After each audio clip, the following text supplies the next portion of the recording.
So hey, tell me, how are you? How was your day? Or if it's early in the morning, how was yesterday? Today we're talking about what makes a great day, and I'll be sharing 2 things that you can do to increase the number of great days in your life. Let's get started, shall we? Well, hello, beautiful people, and welcome to the Project Joyful podcast. I'm your host, Tracy Tutty, your medical herbalist and high performance coach. So, hey, Project Joyful isn't just about being happy. It's about consciously creating a life you love. It's about remembering how to reconnect with your soul-centered joy. You know, that joy that comes from doing what you love, from living on purpose, and from being in a life that allows you to experience deep joy moment by moment. So hey, let's get started, shall we? So when you think about yesterday, how was it for you? Was it a great day, a so-so day, a blah day, a terrible day? What made it that way? Interestingly, the answers that most often come when I ask this question is a list of all the things that did or didn't happen. Stuck in traffic, boss was an ass, I was late for work because my son couldn't find his shoe, and then it all went downhill from there. But when we think back on yesterday, was it the things that did or didn't happen, or how we felt about what did or didn't happen, that dictated what sort of day it turned out to be? You see, we are meaning makers. Our inherent way of being is to think about something, make a meaning about that something, which then releases a cascade of chemicals in your body. And then this triggers a physiological response in your body. Now you notice that physiological response because, well, you feel that response or you feel that reaction in your body. So the key to having a great day comes down to how we felt about that day. Now we all experience a range of emotions throughout the day. It's called being human. Some emotions will lift us up, others will disempower us. Now, before we get all judgy on our emotions, remember, it's healthy to experience all the feels. No emotion is good, no emotion is bad. It just is. Some emotions empower us, some emotions disempower us. It's just the way it is. When we think about emotions such as doubt, feeling insecure, loneliness, disappointment, frustration, anger, fear, sadness, feeling abandoned, ashamed, anxious, hopeless, depressed, or despair, how does it make you feel? What's your day likely to be like if you spend the majority of your time here? We refer to these types of emotions as disempowering. Now think about how you're being when you're feeling confident, happy, grateful, when there's a lightness in your step. Or what about how the world shows up for you when you're in love? These are examples of empowering emotions. So let me ask you a question. When you think back on your day yesterday, how many hours of the day did you spend in emotions which were disempowering?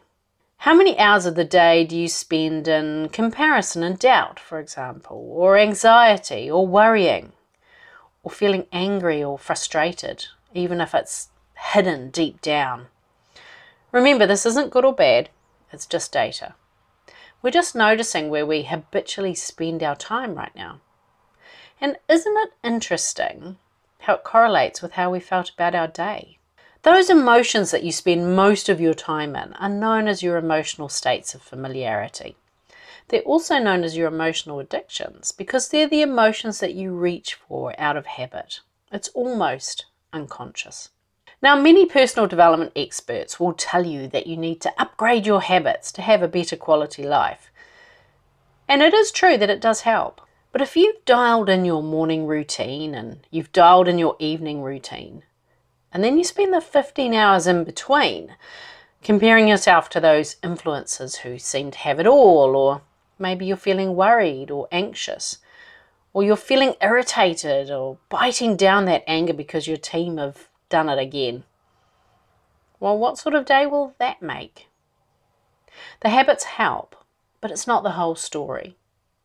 The thing that will bring about lasting, sustainable change is choosing how you want to feel most of the time. and using how you're feeling as a barometer to what's really going on inside. You see, you're more than just a walking head. Disconnect from your body and you're denying yourself a wide array of instinct and knowledge and wisdom. You wouldn't see a world-class sprinter running those 100 meters with just one shoe on.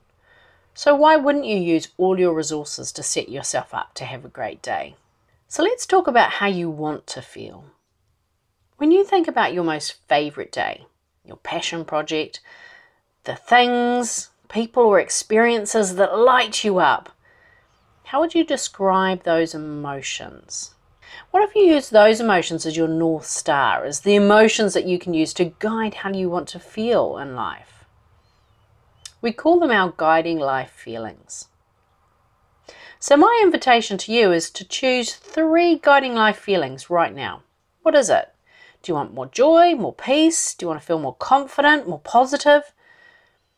Now imagine you have a compass in your hand.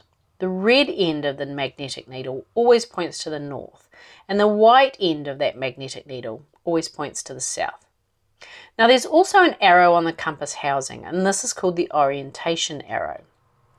And finally, you've got an arrow on the compass base plate, which is called the direction of travel arrow. So you swivel your orientation arrow around so that it lies on top of the red end of your needle. Now this helps you understand where you are in your landscape by keeping you oriented to the north.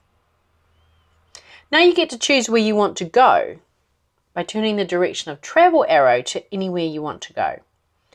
You get to choose to point that direction of travel arrow in the direction of your guiding life feelings.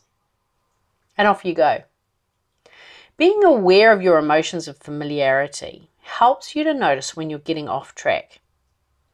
And when you become aware of this, then you can recognize when you are back in that disempowering emotion, because it's habitual. But this time you're aware of it, and you can stop and ask yourself, that's interesting. What thought was I in when I felt that way? What was I doing that made me feel that way? We've been conditioned into this reductionist external view of a great life. But when we're taking our last breath on this earth, will we be reminiscing on the stuff we did, the accolades we received, or will we be reminiscing on what we experienced, those special people in our lives, the amazing conversations and how those things made us feel? What determines the quality of our life? I'd like to think it's the overall feeling I'm going to get when I look back on my life. So my invitation to you is not to wait until your last day to decide how you want to feel most of the time. Let's make the emotions that you choose to paint your life with something you desire rather than something you've accidentally inherited. Sending you lots of love. Bye for now.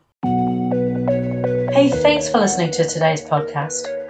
Can I ask you a favour? If our conversation spoke to you today, could you please take a moment to leave a 5-star review? Your review will help people discover this podcast, and together we can create a world where there's even more love and more laughter. And if you want to hear more from the Project Joyful podcast, just click the subscribe button. Bye for now.